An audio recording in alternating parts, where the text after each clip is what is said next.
Meu nome é Amanda, eu vou apresentar o seminário sobre o protocolo HART, da disciplina de redes, do curso de Engenharia de Controle e Automação, do IFES Serra. Então, primeiramente, aqui um pouco do histórico. O HART, o protocolo HART, ele é um acrônimo em inglês para Via de Dados Endereçável por Transdutor Remoto. Ele foi desenvolvido por uma empresa chamada Rosemont e ele tornou-se um protocolo aberto em 1986. Ele utiliza da comunicação digital de forma flexível sobre o sinal de 4 a 20 mA para parametrização e monitoramento das informações. O protocolo ele teve uma intenção inicial de permitir uma fácil calibração, ajuste de range, ajuste de dumping dos equipamentos que são analógicos. E ele foi o primeiro protocolo digital de comunicação bidirecional que não afetava, que não atrapalhava ali a comunicação analógica dos equipamentos. Esse protocolo ele veio se desenvolvendo com o passar dos anos, até chegar a uma evolução significativa ali em 2007, com a especificação do HART7. E além do aperfeiçoamento do que continha já no protocolo, também teve a inclusão do Wireless HART. Então, aqui na figura,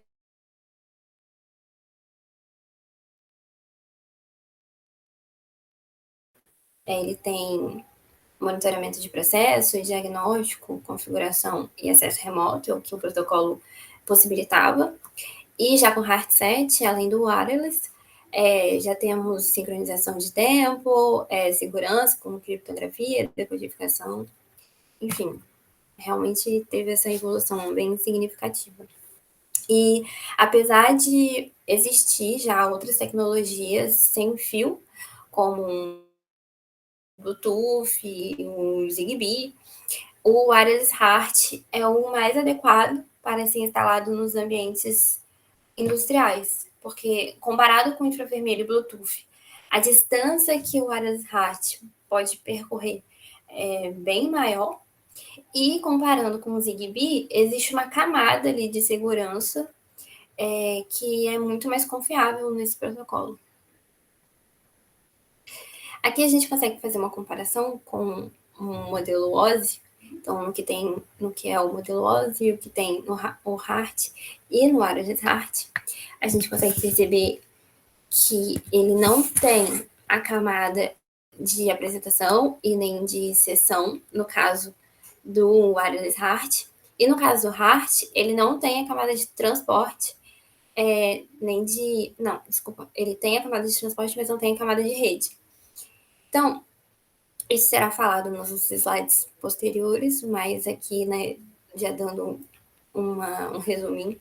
Ali na camada física, no caso do HART com fio, ele tem uma comunicação simultaneamente analógica e digital. Então, sendo esse analógico, o loop de corrente de 4 a 20 mA.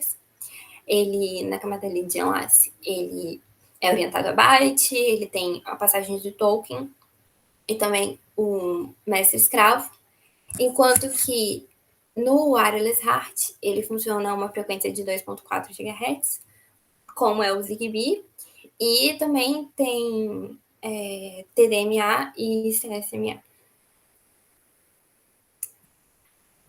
O protocolo ele se baseia numa comunicação mestre-escravo, como vimos, e a sua topologia pode ser ponto a ponto ou multidrop, e permite a utilização de até 2 mestres ao mesmo tempo.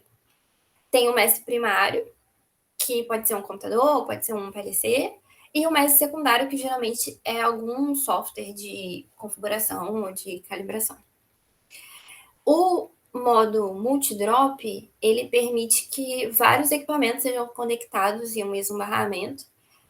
Então, na versão 7 do protocolo, ele permite que até 64 equipamentos sejam conectados, mas as versões anteriores permitiam apenas 16 equipamentos.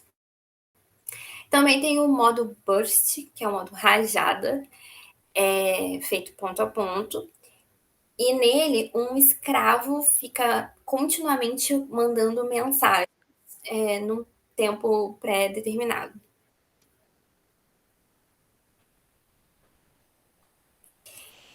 Agora falando um pouco da camada física, esse protocolo ele foi desenvolvido a partir do Frequency Shift Key, é o FSK, Bell 2, que impõe o sinal digital sobre o sinal analógico. Então, ele usa a frequência de 1.200 Hz para representar o 1 binário e 2.000 Hz para representar o 0 binário. Então, assim, dessa forma, o protocolo consegue evitar que o sinal analógico, que tem uma frequência ali baixa, né, da corrente, ele consegue evitar que não tenha interferência, porque o sinal digital ele ocupa toda a banda, né? Mas nesse caso, né, do que é feito nesse protocolo, os instrumentos conseguem identificar um sinal digital, mesmo ele sendo percorrido de uma forma analógica. Ele também define o cabeamento, então o cabo Cat5 blindado é recomendado pela maioria dos fabricantes, e também é necessário uma impedância mínima de loop de 230 ohms. A figura aqui é um exemplo, né, do que ocorre dentro do cabo. Então, a frequência da corrente é próxima de zero, enquanto que as frequências escolhidas para simbolizar zeros e uns são separadas o suficiente para não se anularem ali nas suas respectivas faixas. Bom, o protocolo da camada de enlace, ele define um conjunto de comandos que permitem a comunicação com todos os dispositivos de campo. Então, para que esses comandos eles sejam interpretados corretamente pelo equipamento, o protocolo especifica uma estrutura que é conhecida como frame. Então, esse frame ele possui campos de sincronismo, de endereçamento e também de alguma segurança ali daqueles dados. O primeiro campo desse frame, ele é o preâmbulo. E ele tem como função sincronizar o início de uma nova mensagem entre o equipamento e o host. Ele usualmente envia 5 bytes no frame, mas, de acordo com a especificação do protocolo, 2 bytes já são suficientes para validar. Logo depois do preâmbulo, vem o delimitador. E ele tem como função identificar o tipo de endereço e o frame, que pode ser longo ou curto, e também identifica o tipo da mensagem, se é do equipamento para o host, ou do host para o equipamento, ou então no modo rajado. Aqui é um exemplo do delimitador. Então, o frame tipo back é conhecido pelo modo burst, que é o modo rajada. O modo STX é do mestre para o escravo e o AC é do escravo para o mestre. Então, esses números eles simbolizam ali o tipo do frame.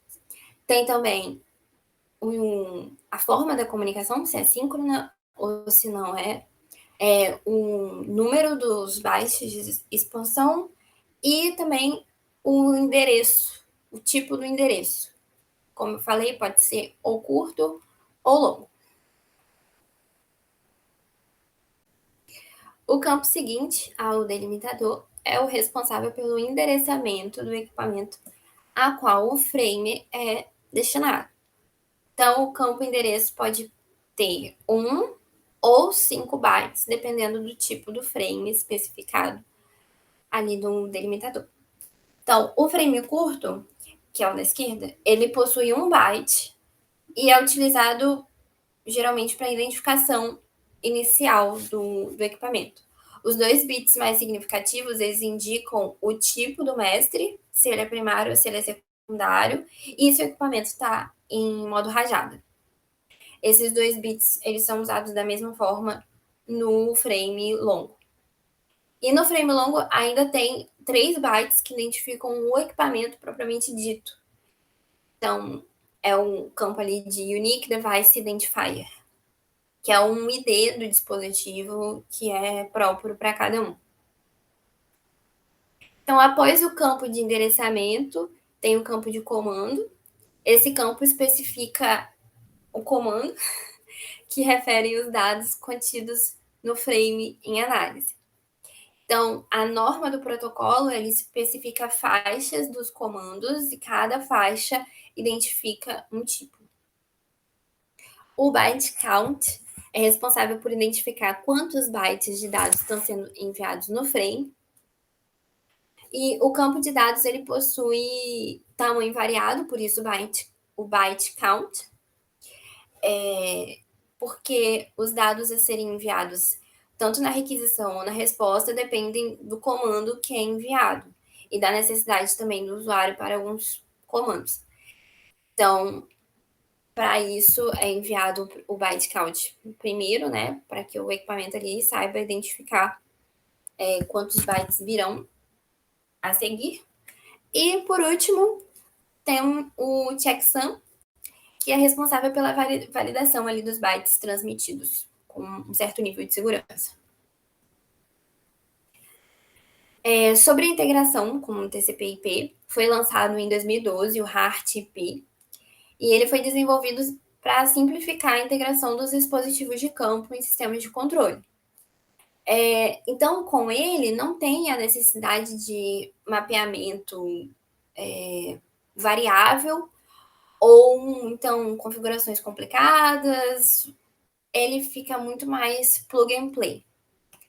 E ele foi desenvolvido para funcionar através do Ethernet padrão, o I3E 802.3, através de cabos de cobre ou então cabos de fibra. E ele também pode trabalhar com Wi-Fi, baseado no I3E 802.11. E, em geral, o HART-IP pode funcionar numa rede Ethernet padrão de roteadores, computadores de LAN, pontos de acesso, enfim. E ele também pode coexistir com outros sistemas, outros protocolos, oferecendo uma maior flexibilidade ao protocolo. Então, ali um exemplo de planta utilizando o HART-IP. Então, você tem ali os equipamentos fazendo a comunicação ali facilitada com os sistemas de supervisão e de controle de produção, enfim. Bom, agora o Wireless HART, ele faz parte do HART7, que foi o primeiro padrão aberto de comunicação sem fio, que foi desenvolvido especificamente para atender às necessidades da indústria. A camada física do modelo Wireless HART é definida pela norma I3E 802.15.4, na faixa 2.4 GHz, que é a mesma do Zigbee. A camada de dados possui um protocolo intrínseco de controle e sincronismo de tempo, que é o TDMA ou então o CSMA, e também a passagem de token. E uma rede de comunicação Wireless HART, ela é estruturada em malhas, onde cada sensor ele funciona como um roteador ou como um repetidor. Então, dessa forma, o alcance dessa rede, ela não depende apenas de um gateway central. E isso permite com que seja configurado uma rede bastante ampla. E dessa forma,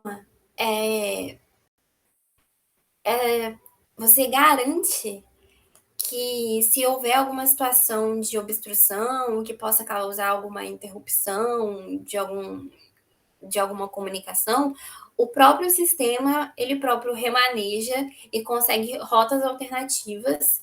Então, dessa forma, ele aumenta e garante a disponibilidade.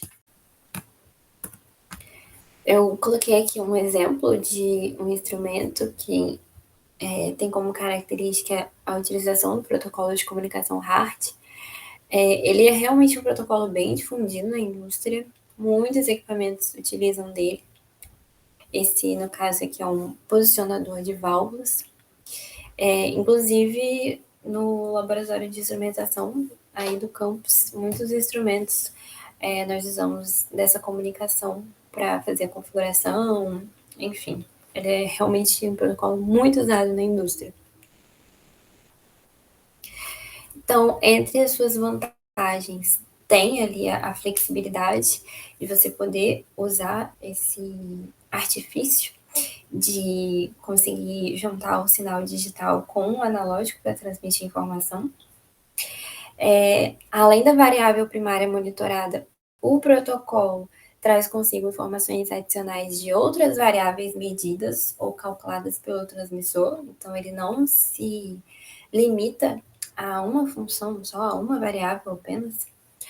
Ele pode ser colocado em equipamentos em ambientes industriais ruidosos e hostis, então não tem nenhuma contraindicação contra esses equipamentos, o que é algo muito positivo, porque o ambiente industrial geralmente é ruidoso e hostil. E uma ótima vantagem também é o custo de implantação da estrutura do cabeamento, que em muitos casos ocorre o reaproveitamento da estrutura de 420 mA que já tem instalada. Então, nesses casos, não tem custo nenhum de aproveitar ali, né, os cabos que já tem para introduzir o protocolo. Entre as desvantagens, eu separei aqui. Eu confesso que nas minhas pesquisas eu não achei muitas, então eu trouxe aqui uma que eu achei bem mais relevante. Que no modo multidrop, a velocidade é lenta devido à taxa de dados do protocolo, que é de 1.200 bits por segundo. Então, usá-lo ali numa aplicação de tempo real, então, para processos que são inerentemente mais rápidos, né? Aqui eu citei como controle de fluxo líquido, o protocolo não seria suficientemente rápido para fornecer informações atualizadas para que o sistema de controle atue. Então, é isso. Aqui estão referências que eu usei, inclusive utilizei do vídeo disponibilizado no YouTube do professor Emerick para montar essa apresentação. Muito obrigada e é isso.